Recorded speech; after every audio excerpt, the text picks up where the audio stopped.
শোনো শোনো শোনো শোনো সবে শোনো দিয়া মন, আজ আমি রেঁধেছি পটলের মুড়ি ঘন্ট করিয়া যত। তিনটে আলুকে এরকম ডুমো ডুমো করে কেটে নিয়েছি।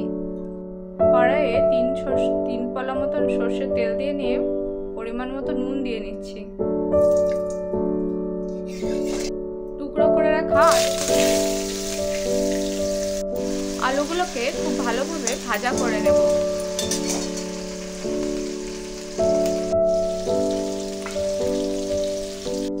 আলুটাকে আমি একটু চাপা দিয়ে ভাজা করে নিচ্ছি। সিমে করে নিয়ে ঢাকনাটা দিয়ে নিলাম। নিয়েছি 4টা কাঁচা লঙ্কা আর 3 ইঞ্চ মতো আদা। এটাকে একসাথে বেটে নিচ্ছে শিলেতে। নিয়েছি 1 চামচ মতন জিরে গুঁড়ো, নিয়েছি 1 চামচ মতন ধনে গুঁড়ো, 1 চামচের হাফ চামচ লঙ্কা গুঁড়ো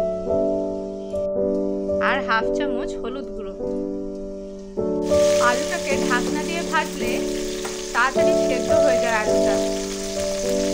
আলুগুলো দেখুন ভালোভাবে ভাজা হয়ে গিয়েছে। আমি এগুলোকে উঠিয়ে নেব। পটলগুলোকে এরকম ছোট ছোট মতন কেটে নিয়েছি। পরিমাণে প্রায় 400 মতন পটল রয়েছে। আলু ভেজে উঠিয়ে রাখা তেলটার মধ্যেই আবার পটলগুলোকে ভেজে নিচ্ছি। পরিমাণ মতো নুন দিয়ে নিচ্ছি। অল্প একটু হলুদ গুঁড়ো ব্যবহার করছি।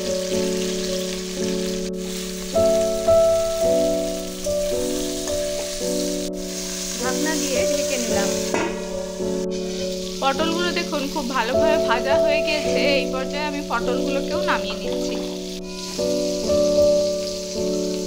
নামিয়ে নিলাম। নিয়েছি 2 মুঠ মতন গোবিন্দভোগ চাল। পটল ভেজে উঠিয়ে রাখা তেলটার মধ্যেই হাফ টিস্পুন মতন জিরা দিয়ে নিচ্ছি, সাদা জিরা। জিরাটা দেখুন খুব ভালোভাবে ভাজা হয়ে গিয়েছে। এবারে কেটে রাখা টমেটো, 1টা টমেটো দিয়ে নিচ্ছি।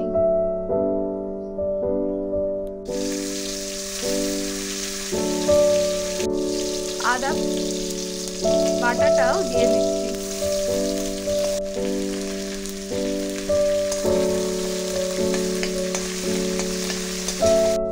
সমস্ত গুঁড়ো মশলাটার মধ্যে অল্প একটু জল দিয়ে মিশিয়ে নিয়ে এটাকেও দিয়ে নেব। গুঁড়ো মশলাটা দিয়ে নিচ্ছি। মশলাটাকে খুব ভালোভাবে কষিয়ে নিতে হবে। ততক্ষণ মশলাটা কষাতে হবে যতক্ষণ না ভালোভাবে তেল ছেড়ে আসে।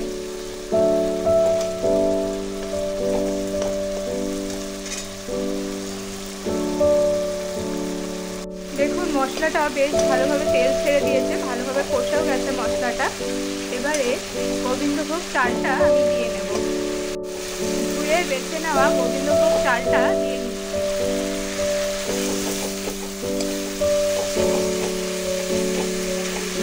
ভেজে রাখা আলু আর পটলগুলো দিয়ে নিচ্ছি। মশলার সাথে আলু, পটল, চালটাকে খুব ভালোভাবে মিশিয়ে নিচ্ছি। একটা সুন্দর রঙের জন্য অল্প একটু কাশ্মীরি রেড চিলি পাউডার দিয়ে নিচ্ছি। পরিমাণ মতো নুন দিয়ে নিচ্ছি। মিষ্টির জন্য ব্যবহার করছি সুগার ফ্রি। দিয়ে নিলাম। চালটা ভালোভাবে সেদ্ধ হওয়ার জন্য পরিমাণ মতো জল দিয়ে নিচ্ছি। জলটা উষ্ণ গরম জল।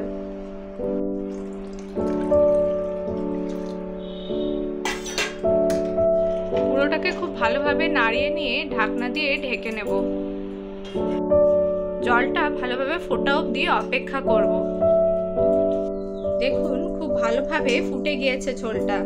ঝোলটা ভালোভাবে ফুটে যাওয়ার পরে আমি ঢাকনা দিয়ে 5 মিনিটের মতন ঢেকে রাখছি, যাতে চালগুলো খুব ভালোভাবে সেদ্ধ হয়ে যায়।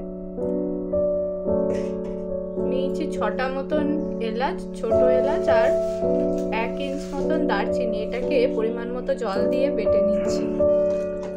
ঢাকনাটা দেখুন উঠিয়ে নিয়ে দেখাচ্ছি। এইরকম দেখতে হয়েছে, একবারে রেডি হয়ে গিয়েছে। চালগুলো খুব সুন্দর করে সেদ্ধ হয়ে গিয়েছে।